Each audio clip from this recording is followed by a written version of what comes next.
we all completed the labor steps separately and then compared them.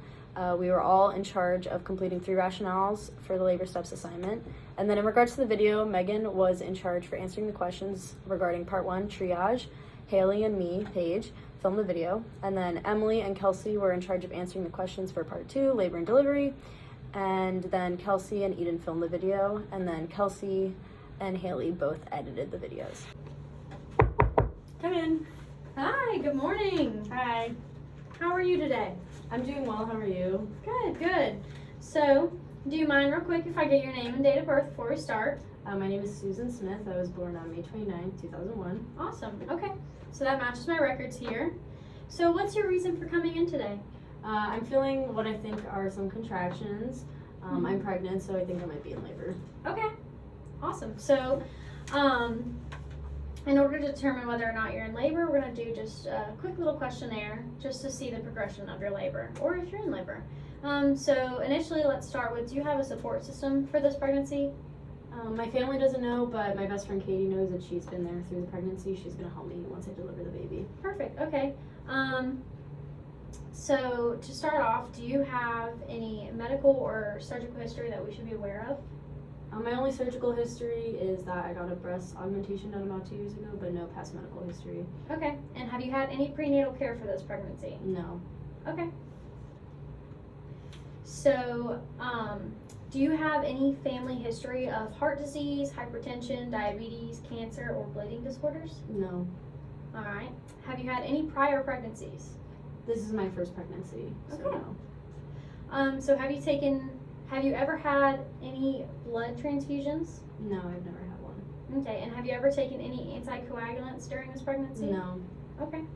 Have you taken prenatal vitamins during this pregnancy? No, I have not. All right. And have you attended any prenatal classes? No. All right. So, just to get a feel for maybe when your due date is, do you know when your due date is? I'm not positive. I think it's around this time. Okay. So do you know when the first day of your last menstrual period was? Yeah, it was May 6, 2022. Okay. Good. So do you have any allergies to medication? I have no allergies to medication. Okay. Any to tape? No. Latex? No. Do you have any environmental allergies? No. And do you have any food allergies? No. Perfect. So do you have any sexually transmitted diseases that we should be aware of? This includes HIV, chlamydia, syphilis, gonorrhea, genital warts, HPV, or herpes? No. Okay. And have you had any exposure to infectious diseases this pregnancy, such as chickenpox, measles, mumps, tuberculosis, or hepatitis? No. Okay. And now have you had any cervical procedures done? No. Okay. And has there been any changes to your health before this pregnancy or during this pregnancy? No changes to my health at all, just that I'm pregnant now. Okay. So do you know, or has your water broken? No, I haven't had that happen to me yet. No, just the contractions. Okay. Have you had any vaginal bleeding? No, none at all. All right. And have there been any complications during this pregnancy?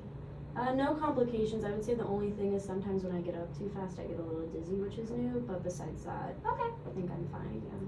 So in reference to your contractions, if you could describe your contractions for me, would you describe them mild, moderate, or intense? I would say between moderate and intense, and it starts in my low back and then kind of just like radiates upwards into my lower, well, I guess across into my lower abdomen. Okay. And if you could rate your contraction pain from 0 being no pain and 10 being the worst possible pain, where would you rate that on that scale? Like a 6 out of 10, I would say. 6 out of 10. Yeah. Okay. Do you know roughly when these contractions began? I haven't. I would say they started about an hour ago, and then I decided it's probably time to go to the hospital. Okay. And if you've been able to keep track, how far apart would you say these contractions are, and how long do they last? They last for about a minute, and I Okay. would say maybe 5 minutes apart. I haven't really been timing it though, Okay. so I'm not positive. And how are you handling this pregnancy? Overall, I've been handling it pretty well. Nothing new has been happening. I would say I'm on some anti-anxiety medications, but my level of anxiety hasn't increased or decreased. It's been the same as before I was pregnant. Okay. And how are you handling the pain of your contractions specifically? So to handle the pain, I've been doing a lot of deep breathing, which has made it better. I tried getting up and walking around, and that made it worse. Mhm. And then I decided that's when I should go to the hospital. Okay. And have you felt any decreased movement within the baby? No, he's kicking like normal. Good, good. So you mentioned you were taking medications for your anxiety. Do you mind letting me know if those are prescribed or over the counter and what those might be? So they're prescribed. I'm taking 20 milligrams of Lexapro daily, and then I'm taking my 2 milligrams of Ativan, which is just as needed. Okay, good. So I am going to ask you a little background about some of your uses. Do you use any illegal or street drugs? No, Okay. Do you smoke? no, Do you drink any alcoholic beverages? no. So when was the last time that you ate or drank anything, and what was it? I had a turkey sandwich about 2 hours ago, and then I drank like a glass of water, Okay. and that was it. And have you prepared a birth plan at all for this pregnancy? No, not really. I'm just gonna take care of that when I get there, when the baby's Okay, born. okay. So, do you have any history of abuses, physical abuse, domestic violence? No, I've never been abused. Okay. And do you wear glasses or contact lenses? No, And do you have any body piercings? just my ears. Just your That's it. ears. Okay. And do you wear dentures? I do not wear dentures. Okay. So are there any cultural preferences related to your labor or birth that we should be aware of? No, I just want to get the baby out of me, so Okay. anyway, you gotta do it, I'll take it. Yeah. All right, we'll do what we can. So really that concludes the questionnaire that I have for you, determining how far along you might be with your labor. So to confirm that you're in labor, we're going to perform a few physical assessments, and we're going to utilize some technology to help further understand the progression of your pregnancy. Okay, sounds good. Thank you Perfect. so much. So, after assessing the patient and establishing more information on the maternal history, the concluding inference is that the patient may be in true labor. This is evident through the frequent contractions and symptomatology of true labor. However, to determine if the patient is in true labor, the nurse in this situation would have to perform more invasive procedures of investigation that include Leopold's maneuver, point of auscultation for the fetal heart rate, vaginal examinations, and ultrasounds if permitted. Along with these procedures, assessing and documenting the pattern of contractions, the cervical dilation and effacement, fetal presentation, station, and position are all essential components to an impending labor. So with that being said, after the assessment, how could you know from the history she's 38 weeks? So as a group, we decided that to know if the patient is 38 weeks from her history, you could use Nagel's rule to determine her due date and then find the difference between the due date and the current date. You can also determine how far along a patient is by measuring befundal height. Now this has limitations, especially past the 20-week mark, but there are multiple ways that you can use the history in itself to help you find out the 38-week period of the gestation. And here comes part 2. Come in. Good morning. My name is Kelsey. I will be your nurse this afternoon for your delivery. Can you confirm your name and date of birth for me? Yeah, it's Susan Smith, May 29th, 2001. Okay, great.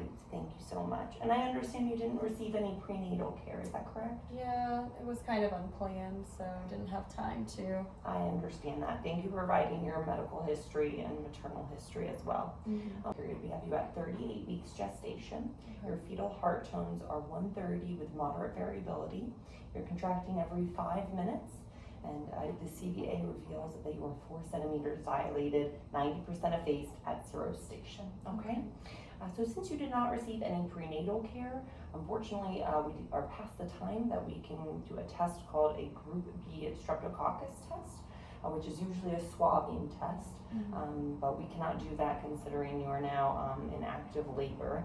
We will be giving you a penicillin-based anti-infective agent just to keep out for the possible infection, okay? Okay.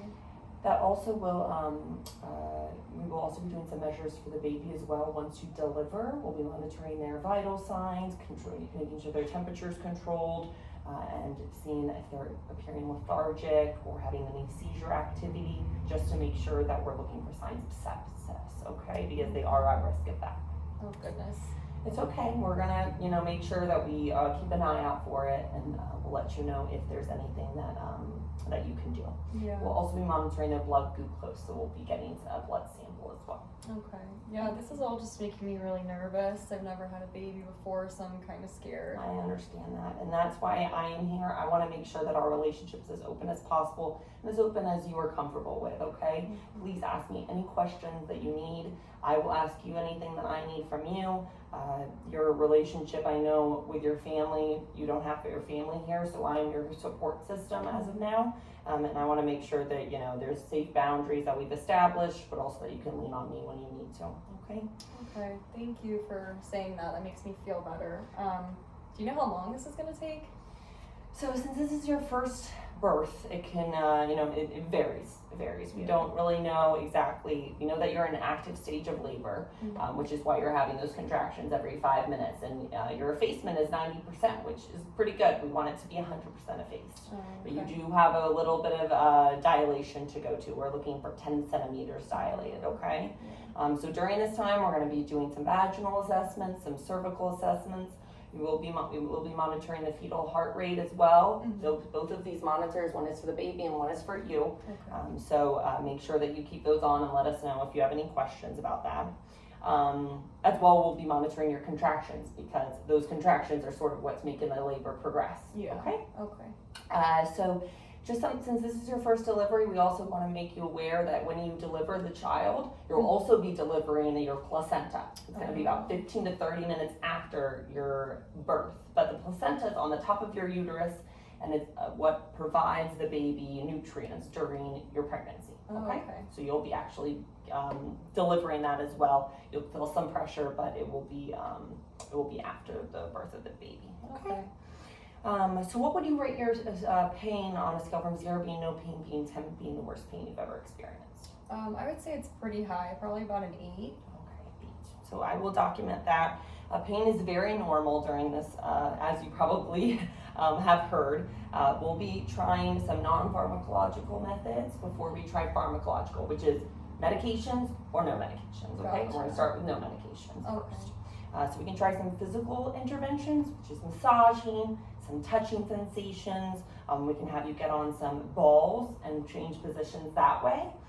We'll also have some hot and cold compresses to help you deal with your comfort, and then we can also try some yoga positions as well if you feel like it. Okay, we want to make sure that you're still up and about. Getting moving is key to progressing the birthing process. Okay. So also some mental interventions. If we decide that we don't want to get up and move around, we can put on some music, try some breathing exercises, anything that can relax you the best way possible. We want you to steer clear of pain and fear. Make sure that your mind is working properly and that your emotions are well controlled. Okay? Okay. All right, so do you want to at least try the physical and mental interventions first? Yeah, I think it'd be a good idea to give that a try. Usually massage works well for me, and music can relax me, so we can try that. Great. Well, we will get started on those and then see how your pain is managed Okay. after that. Okay? Sounds good. Okay.